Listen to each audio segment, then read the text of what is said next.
कहते हैं प्रभु आपके नेक रूप हैं, आपकी सख्त अनंत हैं, आप आदि मध्य और अंत से रहित हैं, आप निर्गुण, आपके अंदर तीनों गुण विराजमान हैं, आपके अंदर सत रज तम तीनों गुण विराजमान है। ऐसे देवों का मेरा बारंबार प्रणाम है।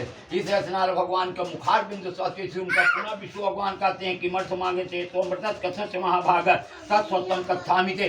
कहते हैं नारद जी आप क्या मांगना चाहते हो, आप किस ले आए हो वह तो बताइए। तब नारद जी कहते हैं मृत्यु के जना सर्वे नाना क्लीन समावता नाना वो निपन्नम। कहते हैं प्रभु इस समय हम मृत्युलोक से आ रहा हूँ, वहाँ पे जितने मानव प्राणी हैं नाना तरह की योनियों में जन्म लेकर अपने कर्मों के अनुसार फल भोग रहे हैं। हे भयकारी भगवान लघु पायन तद सोतमिच्छामि तत्सर्व कृपा अति यदिमयी। कहते हैं प्रभु आप छोटा सा उपाय बताइए जो कि कम समय में सबसे ज्यादा फल देने वाला व्रत हो, और वह व्रत बताना जिससे उन प्राणियों का भी कष्ट दूर हो जाए, अगर आप हम पे कृपा करते हो तो।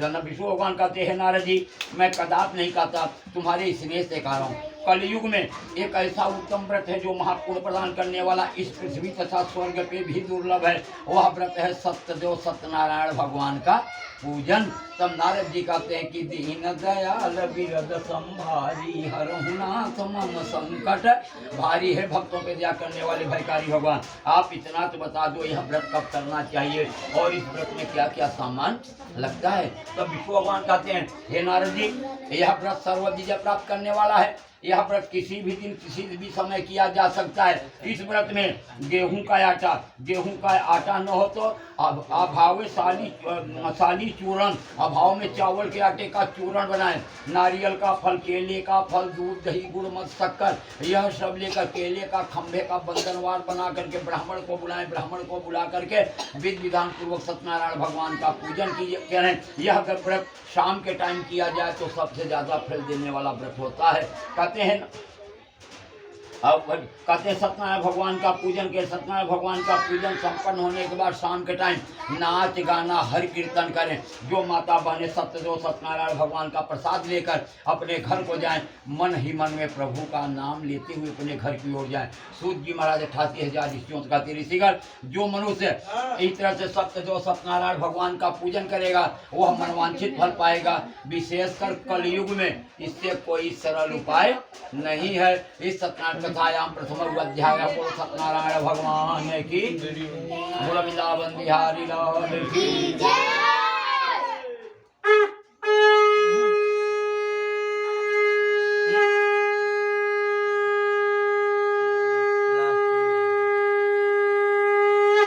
ब्राह्मण कितना भक्त था, घर से बाहर जाता था तो पहले प्रभु का नाम लेता था तब घर से बाहर जाता। कहते हैं दुखितम ब्राह्मणम दृष्ट्वा भगवान ब्राह्मण प्रिय।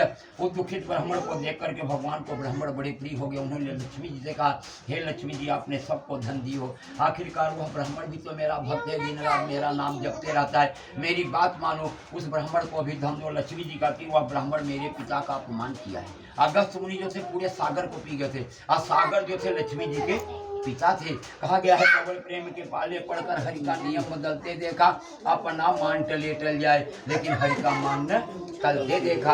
आखिरकार विष्णु भगवान को वृद्धारूपी ब्राह्मण का रूप धारण करके सतानंद जी के सामने आना ही पड़ा। हर रोज की तरह सतानंद जी जैसे भिक्षा मांगने के लिए घर से बाहर निकली, रास्ते में प्रभु वृद्धारूपी ब्राह्मण का रूप धारण करके सतानंद जी के सामने खड़े हो गए। बोले है ब्राह्मण को होता है आप कहाँ जा रहे हो। सतानंद जी कहते उपाय कृपया कथा प्रभु।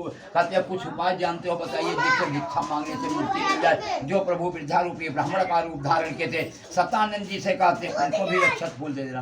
कहते हो प्रभु विद्यारूपी ब्राह्मण का रूप थोड़ा सा निकाल दे दो। वृद्धा सतानंद जी से कहते हैं सत्यनारायण विश्वम्बा चित्रफल तम पूजन विप्रा कुरन। कहते हे ब्राह्मण देवता आप सत्यनारायण भगवान का पूजन कीजिए, उसी से आपके सारे दुख दूर हो जाएंगे। सतानंद जी बड़े प्रसन्न हुए। कहते हैं विधानम से व्रतस्यापि विप्या अभ्याव्यम यत्न सत्यनारायण विधम से। कहते हैं प्रभु कुछ विधान बताइए इसमें क्या क्या सामान लगता है, सारा पूजन की सामग्री बताइए।